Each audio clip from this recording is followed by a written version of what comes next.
All right, here goes chapter 10, summary and discussion of To Kill a Mockingbird. So Scout at the beginning of this chapter says that Atticus is different than most fathers. In fact, she says in the very first sentence of this chapter on page 118, Atticus was feeble. He was nearly 50. She is calling him an old man at 50 years old.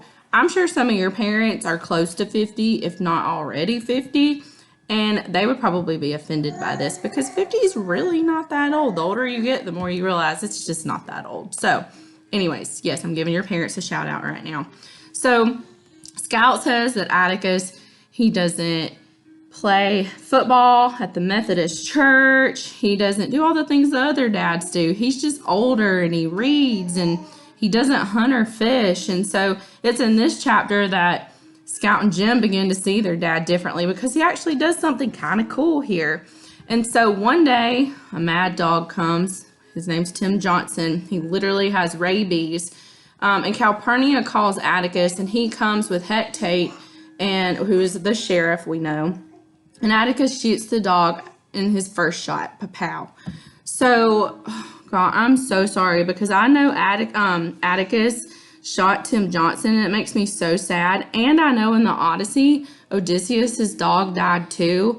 And it's just really sad. Like, I'm sorry I'm giving you all this literature where all these dogs die, but I don't know, that just affects me some type of way. Like, if you didn't cry during Marley and Me or Old Yeller or any of those movies where dogs die, then I don't know what is wrong with you. But anyways, I cry when I read this chapter just because it's a dog. It just makes me so sad. So, what's that, Moon Pie? Moon Pie says it makes her sad too. So, you know.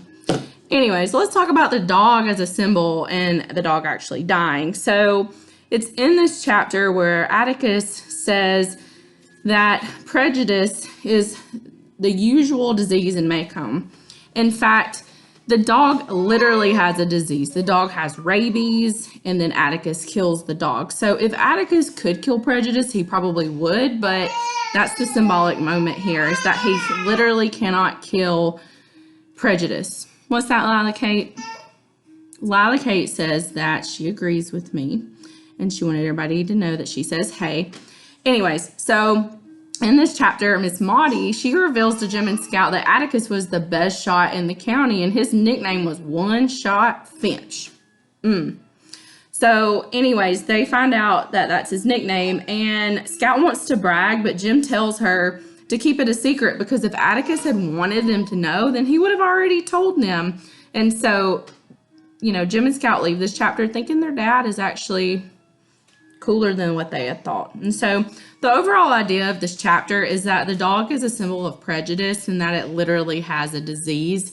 And it's different from having, like, you know, we're going to talk about diseases. Let's talk about, you know, rabies versus prejudice. Well, like, prejudice can be contained. Like, you can tell yourself, you can, like, work on yourself for that. But, like, once you've got rabies, you know, as a dog, I feel very awkward talking about diseases during the coronavirus. But anyways, I hope you're all doing good. And if you have any questions about chapter 10, let your homie, the lit teacher, know.